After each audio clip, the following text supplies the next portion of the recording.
Salut les amis, j'espère que vous allez bien, ça me fait très plaisir de vous retrouver aujourd'hui pour une nouvelle vidéo YouTube. Alors les amis, aujourd'hui j'ai voulu vous faire une petite vidéo sur le phénomène qui cartonne en fait en ce moment, qui est le phénomène Clubhouse.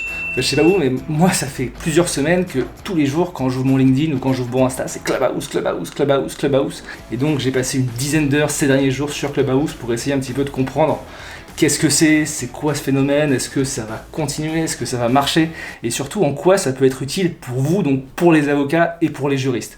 Mais déjà Clubhouse en fait, qu'est-ce que c'est ? En fait Clubhouse c'est une application, c'est un réseau social que tu vas télécharger sur iOS et qui à la différence d'autres plateformes fonctionne exclusivement sur le format audio.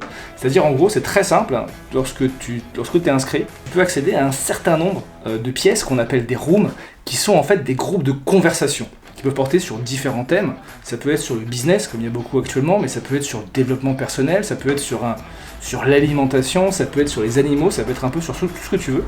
Et donc tu vas rejoindre cette room un peu comme un séminaire, comme un webinaire, comme une conférence virtuelle, à la différence que c'est beaucoup plus interactif. C'est-à-dire concrètement que voilà, tu as des speakers, tu as des personnes qui vont parler, qui vont s'exprimer, ceux qui ont commencé à créer la room, et petit à petit, ils vont intégrer des personnes qui sont là, qui passent dessus, qui s'intéressent au sujet et qui peuvent en fait lever la main et participer à la conversation. Et donc sur Clubhouse, il y a à peu près deux types de personnes par room qui sont d'un côté les speakers, qui sont les organisateurs, mais aussi ceux qui sont appelés à la tribune, qui peuvent être vous et moi qui tombent sur la room, qui participent, qui ont un avis à donner.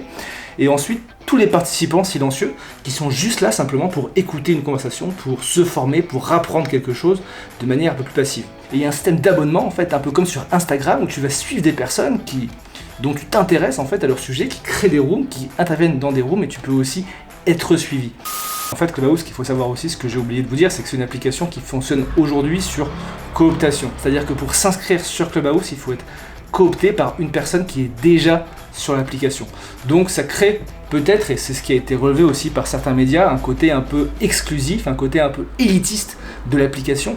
Mais après, là, on en est qu'au début, c'est le système actuel, est-ce que ça va durer ? Et encore une fois, avec la croissance quand même qui est extrêmement forte du nombre de personnes qui sont sur l'application, et bien derrière, on va très rapidement arriver à un système de fausse exclusivité, de fausse sélectivité, parce que tout le monde connaîtra quelqu'un qui pourra le recommander pour aller sur l'application. Et c'est vrai qu'en quelques heures, je suis devenu un petit peu accro à l'application, hein, parce que déjà, c'est juste ultra simple à utiliser.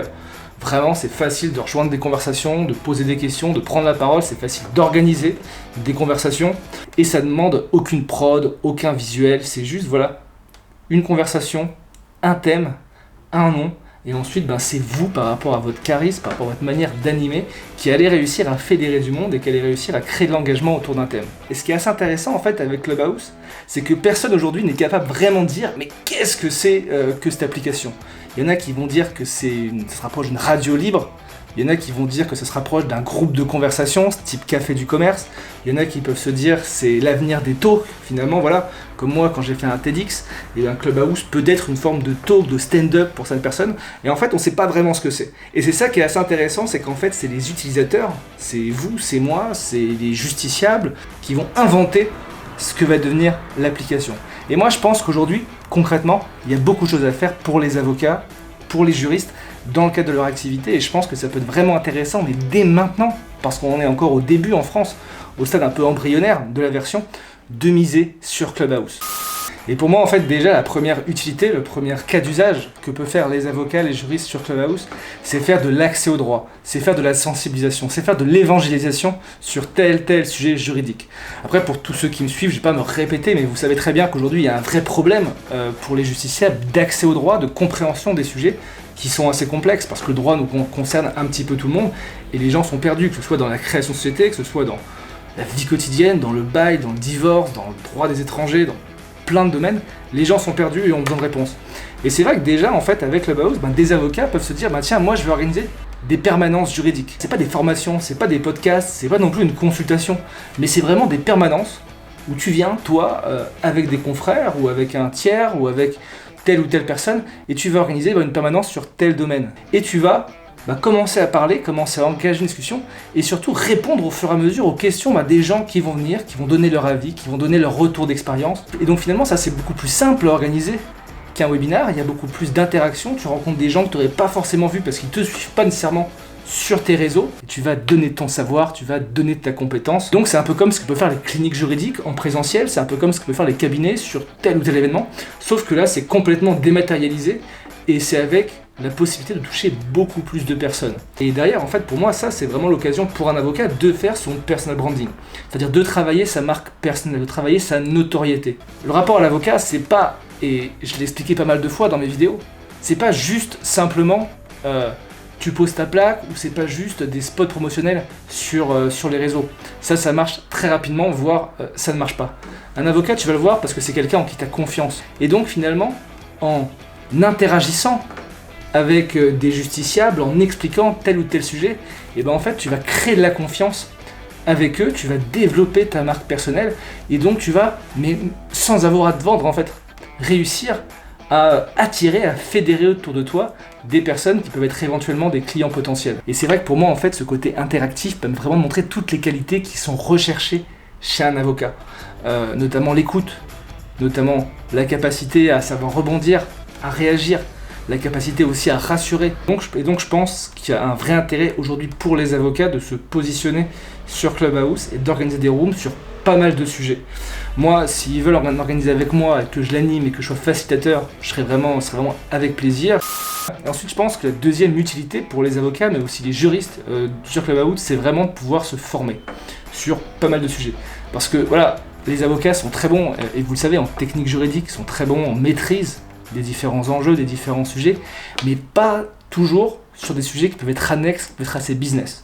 Alors aujourd'hui, il y a plusieurs manières de se former sur ces différents sujets. Ça peut être de suivre ma chaîne YouTube, ça peut être de suivre mes formations ou celles de mes concurrents, ça peut être d'aller à des conférences, ça peut être de lire.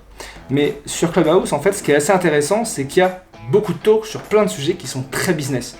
Et c'est vrai que juste venir écouter et se renseigner sur l'influence, sur l'acquisition client, se renseigner sur la création de contenu, se renseigner sur la vente, et bien ça peut être l'occasion pour vous, juste à l'occasion d'une pause café, à l'occasion de la pause déjeuner, et bien de vous intéresser à un sujet, d'écouter des retours d'expérience, d'écouter des insights, et peut-être éventuellement prendre des notes et prendre quelques conseils qui peuvent être vraiment utiles pour vous dans votre stratégie. Et c'est vrai que moi, à titre perso, j'ai suivi quelques rooms sur des thématiques qui sont pourtant de mon expertise. Ce sont les nouvelles technologies, l'influence, la communication. Et ben, j'ai appris des choses. J'ai appris des petits tips. J'ai écouté des mecs qui parlaient de leur retour d'expérience, de problèmes qu'ils ont eu. Et je me suis dit, ah ouais, en fait, moi, j'ai jamais eu ce problème, mais je pourrais tellement l'avoir. Troisième cas d'usage, qui je pense peut être assez utile, qui est l'échange, la sensibilisation autour de bonnes pratiques et même autour de sujets qui sont un peu plus psychologiques. Parce que c'est vrai que lorsque tu es avocat, lorsque tu es juriste, parfois tu te sens un peu seul. C'est-à-dire que tu n'as pas forcément avec toi au cabinet des collaborateurs de ta génération, tu n'as pas forcément peut-être des personnes avec qui tu as des affinités particulières et tu vas te retrouver avec des doutes sur des dossiers, des doutes sur des manières de travailler, des doutes sur toi, ton avenir de manière générale. Et bien là, tu peux organiser des groupes de discussion, de parole avec des personnes qui ont les mêmes problématiques que toi. Et je pense que ça, c'est quelque chose qui va être extrêmement développé dans Clubhouse, qui vont être presque les groupes de discussion style alcoolique anonyme, quoi. Et je pense que, et d'ailleurs, j'ai vu hier soir, il y avait une room sur la toxicomanie, sortir de la drogue, où des gens, il y avait, je crois, plusieurs milliers de personnes, où des gens parlaient de leurs problématiques. Et je pense qu'en fait, pour les avocats, peut y avoir des groupes comme ça qui peuvent être créés, ça peut avoir un vrai intérêt sur gérer le début de sa première collaboration, gérer les conflits avec ses associés. Et donc je pense que, en tout cas, une utilité qui peut être faite de Clubhouse, et je pense qui va être faite, c'est donner l'occasion de simplement parler, de simplement formaliser, de simplement s'exprimer. Et c'est vrai que la différence avec d'autres réseaux, c'est que là, c'est juste la parole. C'est-à-dire que tu peux être en pyjama dans ton lit, tu peux être à ton cabinet, tu peux être dans ta voiture avec ton sandwich pendant ta pause déj. Et derrière, tu vas juste prendre le temps, tu vas écouter, tu vas peut-être intervenir pendant 5 minutes, tu vas donner ton avis, et vous allez échanger, vous allez apprendre et vous allez vous soutenir. Et ensuite, je pense qu'une autre vertu de Clubhouse peut être véritablement d'augmenter son réseau, d'augmenter son cercle, et d'échanger avec des personnes soit qui partagent la même vision que toi, soit qui sont qualifiées. Parce que les personnes qui vont rejoindre les rooms que tu vas organiser ou les personnes que tu vas rencontrer dans différentes rooms, c'est des personnes déjà humainement qui peuvent t'apporter quelque chose, mais aussi des personnes qui sont soit qualifiées, des clients potentiels, soit des personnes qui peuvent être éventuellement des partenaires pour toi, qui font pas exactement ton activité, mais que tu vas éventuellement rencontrer. Mais en tout cas, c'est une manière, avec la discussion, avec l'échange, d'augmenter son réseau, et de manière, je trouve, un peu plus authentique et moins artificielle que sur LinkedIn. Parce que c'est vrai que sur LinkedIn, on reçoit, moi-même, je reçois tout le temps des messages de « Tiens, machin, bonjour Arthur, je m'intéresse à ce que vous faites, voulez-vous rejoindre mon réseau ?» C'est vraiment artificiel. Il manque quelque chose d'un peu humain.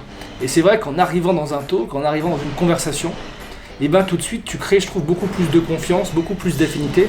Et c'est des personnes avec qui tu peux éventuellement t'entendre demain dans la vraie vie, avec qui tu peux travailler, avec qui peut-être qui seront même tes clients éventuellement.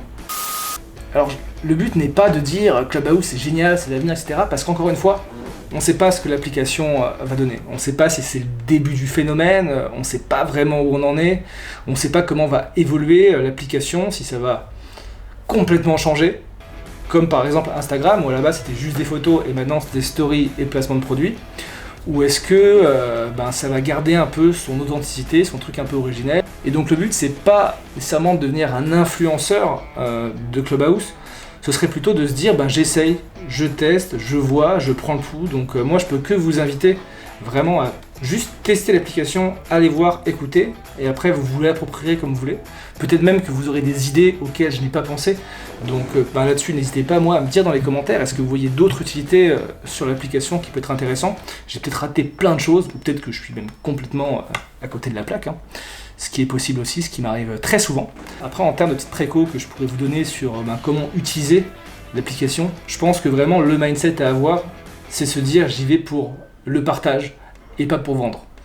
J'y vais pour donner un retour d'expérience, j'y vais pour donner un insight, des conseils, pour dire quelque chose peut-être que j'ai sur le cœur. Pareil, je pense qu'il ne faut pas voir Clubhouse comme une forme de TED Talk. Il y aura des rooms qui seront très axés TED, mais je pense qu'en tant qu'organisateur d'une room, il faut vraiment chercher à donner la parole aux personnes qui se manifestent, à pas hésiter à écouter tout le monde, à créer de l'interaction, et pas juste faire une conférence virtuelle avec 3-4 speakers qui parlent et qui déblatèrent une formation. Le but, c'est vraiment de se dire, je vais essayer d'axer ça sur l'interaction, sur le spontané, et on s'adapte et on engage une discussion. Et ensuite, si vous voulez vraiment avoir une approche qui est un peu plus industrielle et faire de la croissance sur l'application, essayez de programmer des émissions. Peut-être 2-3 par semaine pour commencer. Faites de la récurrence et c'est avec ça que vous arriverez à finalement faire de la croissance au sein de votre communauté. En tout cas les amis, j'espère que cette vidéo vous a plu. Elle n'était pas extrêmement organisée, travaillée comme je peux faire d'habitude. C'était vraiment un retour d'expérience à chaud, un avis, presque un unboxing de l'application pour les juristes. Vraiment n'hésitez pas à me donner dans les commentaires vos retours d'expérience. Est-ce que vous êtes d'accord avec ce que je dis? Est-ce que vous avez d'autres idées, d'autres cas d'usage? Je pense que ça peut être hyper enrichissant et faire en sorte que toute la communauté se pousse un peu vers le haut. Et c'est pareil, si vous voulez vous inscrire, n'hésitez pas à me donner votre nom, me contacter par LinkedIn pour que je vous recommande sur l'application, ce serait avec plaisir. Et encore une fois, je le répète, mais n'hésitez pas à vous abonner à ma chaîne YouTube, à me suivre sur Clubhouse, me suivre sur Instagram. Allez, à bientôt.